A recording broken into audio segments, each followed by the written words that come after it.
So implement, administer, and advise.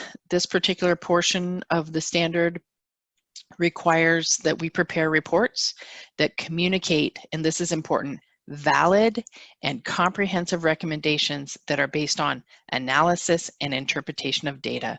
So number one, we've got to be able to communicate in written form, and our communication points and our analysis and interpretation of the data needs to be comprehensive, and it needs to be valid. One of the things I learned from Nalani a long time ago, she said, is I need to provide proof points. If I have an opinion for something, what's the proof of that point? How, back it up, right? I should be able to pull out a report. I should be able to point to a regulation, a legal interpretation from case law. I should be able to go back and say, well, I've come to my own conclusion based on this, this, and that. So if you're preparing reports and you want something done to address a trend, or you're making a recommendation to do something, don't just say, well, I recommend X.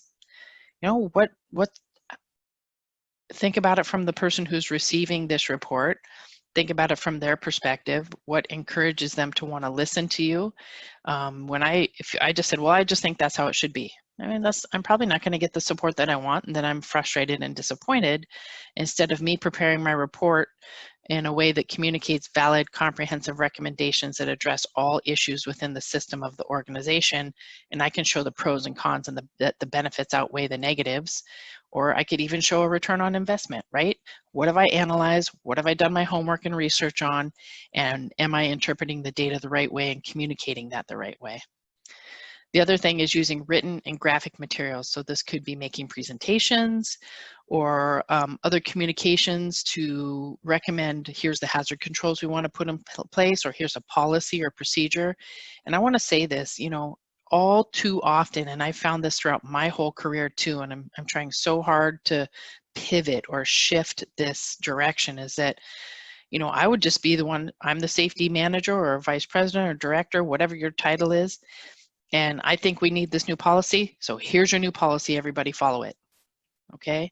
And so how I presented that, the research that I did to validate that, and even involving and looking at how is my policy going to affect other parts and pieces of this organization, what's the impact, and am I going to get good high leverage outcomes? Have I involved everyone? Have I taken into consideration the concerns that the operations team would have, or the concerns that finance might have, or the concerns that human resources might have? No, I just did it because I'm in a vacuum.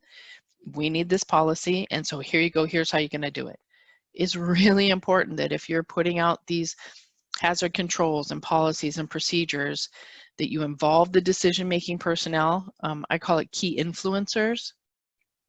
Do it in a learning team type environment and have everybody's buy-in and input, and, you know, understand that there may be some regulatory things you can't bend on, but listen and address the concerns and the feedback that you're getting from the group, because all those things that you do will improve your ability for this policy and procedure to be successful. And that's ultimately what we want, right?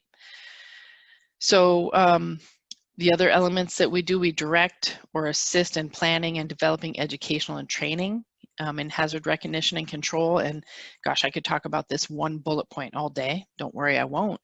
But we have a free class also on how to develop and manage and implement a training program. And so important. It starts off, there's structure to this, there's thought behind it, there's adult learning principles behind it. And I think that, you know, a lot of us give good effort, but we could be a little more strategic in how we're putting these programs out, the way we involve all the different learning styles, the follow up to that. I've talked about Ebbinghouse's forgetting curve. Almost every class I give, you know, 5 key follow-up touches after a learning event will take your retention from 10% to 90% if we do it right. And there's a whole study on that, okay? But if we're gonna be involved in the educational training elements of hazard recognition and control, those are safety classes in a simple way to coin it, then we should be using effective and efficient methods to train and communicate. And that's our responsibility as a professional, okay? So just because you're a safety person doesn't mean you're a good trainer, doesn't mean you know, by osmosis understand how training should be put together. We need to go out and research, and that's why this is one of the key educational and position requirements, because training is so critical to the performance and the results, performance of safety and health and the expectant results that we want to achieve. Okay? And then you'll either conduct or assist with conducting these courses, depending on, you know, your makeup. You may not like to do training, you may not be built for that, but you could be really good about putting together the presentation on the technical side of it. Or you could, you know, help facilitate the training and have supervision, appropriate supervision, do the teaching, and you're supporting them. So that could go in a lot of different directions on that one. So we're also advising others about hazards and hazard controls, and this could be when we're communicating with the media or the community or the public.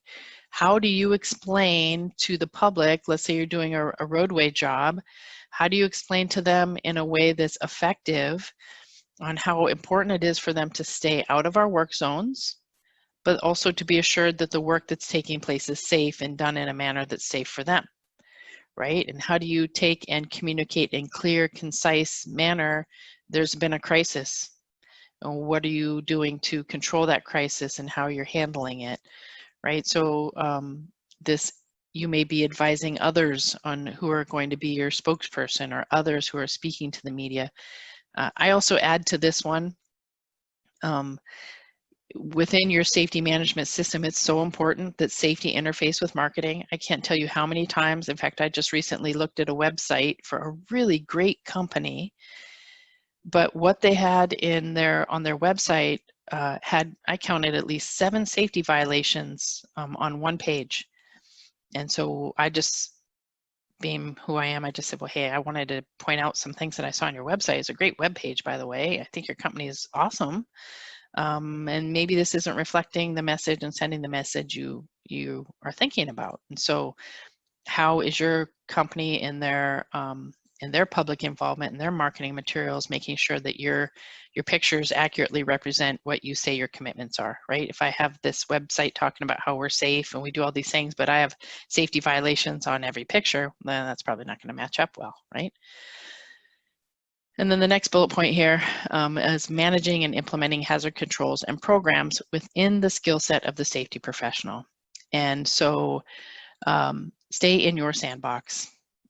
Every safety professional is not a competent or qualified person in every subject, and it grows and changes as we grow and change and develop. So know your limitations and be staying and using the controls and the programs that are within that skill set. For example, if we're going to be doing an asbestos abatement on our project, you know I've been certified as an asbestos building inspector. I have a certain level of knowledge, but I am not a certified industrial hygienist. So I'm going to stay within my skill set and my knowledge level of that subject matter. Now, I might say, I want to know what the industrial hygienist knows about this, and then I'm going to go out and I'm going to increase my skill set and my knowledge base and make sure that I truly have a good handle on it before I start operating within that area, okay? It doesn't even have to be something so, you know, technical as asbestos. It could be respiratory protection, which is also technical. It could be scaffolds, it could be electrical, it could be trenching and excavation. If you don't know, don't give direction. Go out and find out and know, or find someone who does know. I can't emphasize this enough. Stay within your skill set, stay within your sandbox.